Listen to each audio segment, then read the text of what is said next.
Oi pessoal, tudo bem? Eu sou Inga e eu sou russa, nasci e cresci na Sibéria. Atualmente moro no Brasil. Hoje quero contar sobre meu caminho no aprendizado da língua portuguesa. Ainda estou aprendendo e aprimorando, e este canal me motiva a falar o português melhor. Então, como tudo começou? Ainda em 2021, algumas semanas antes de minha primeira viagem ao Brasil, baixei o Duolingo e comecei a aprender deste básico.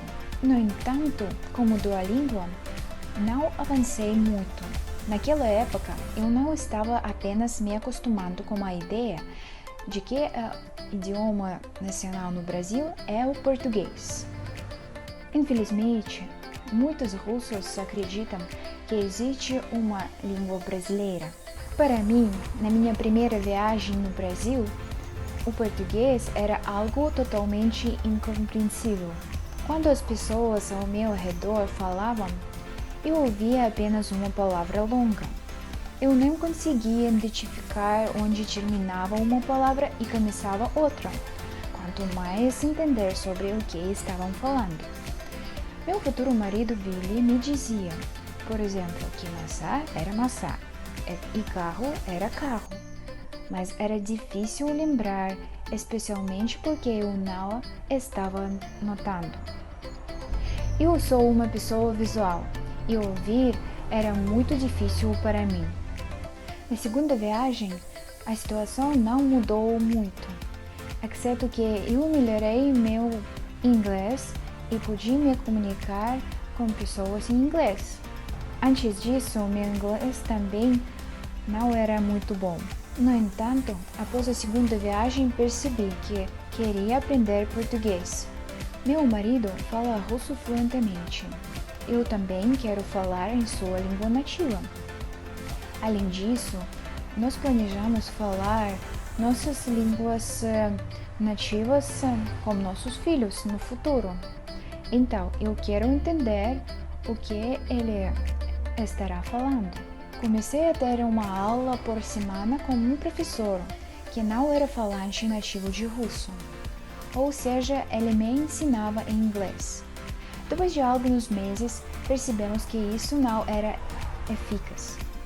Um conselho para você: se estiver a aprender outro idioma, é melhor aprender diretamente, para que o professor possa explicar a lógica do idioma. Encontramos um novo professor e meu processo melhorou significativamente.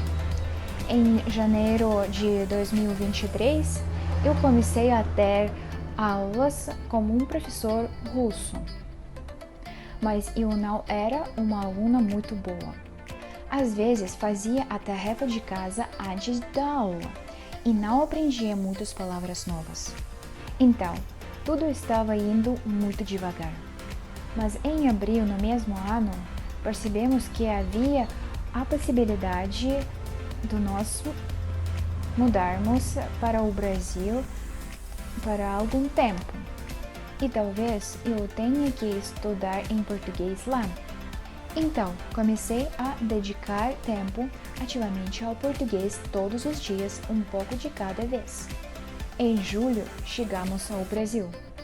E que desapontamento quando percebi que ainda não conseguia entender o que a avó da Billy estava me dizendo, ou o que me perguntaram no caixa do supermercado. Eu esperava pelo menos entender alguma coisa, mas infelizmente foi muito difícil. Como eu já disse, eu vim aqui também para estudar. Comecei a estudar na uma missão cristã em um curso de discipulado. E todas as aulas eram apenas em português, com tradução para inglês. Eu só podia ser uma ouvinte. Eu havia e havia. Quase todo mundo ao meu redor falava apenas em português. Então, às vezes eu não tinha escolha falar ou não, porque estavam me perguntando algo e esperavam uma resposta. E assim, passo a passo comecei a falar.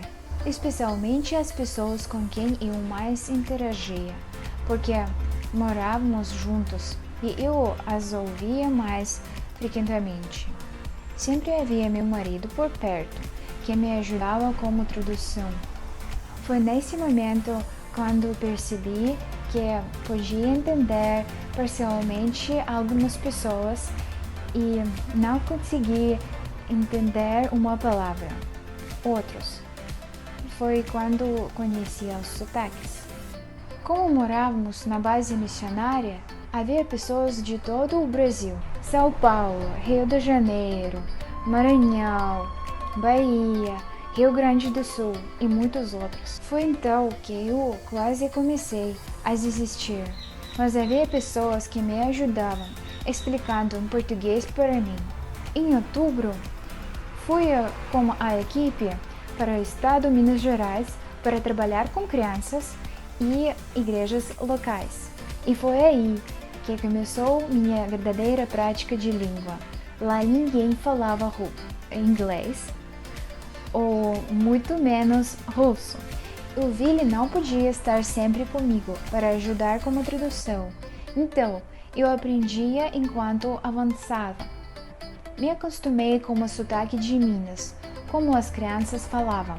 Como sou professora de violão clássico, eu dava aulas grátis para crianças locais. Mas não eram apenas aulas para as crianças, eram também aulas para mim. As crianças me ensinavam, me ajudaram quando eu não conseguia lembrar algumas palavras.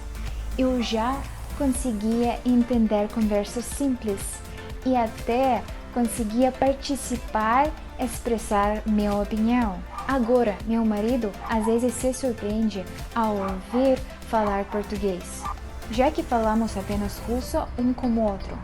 Ele sempre olha para mim e se alegra com como estou progredindo passo a passo. Os brasileiros não acreditam que eu esteja aprendendo português por menos de um ano e que esteja morando no Brasil por apenas 6 meses. Ainda continuo aprendendo. Ainda luto com alguns sotaques. Preciso trabalhar na gramática. E eu tenho sonho: passar em um teste oficial de proficiência em português como língua estrangeira. Espero que este ano eu consiga. Uma coisa eu posso afirmar com certeza: os brasileiros me ajudaram a alcançar o nível de língua que eu estou agora. A prática diária com falantes nativas me ajudando muito.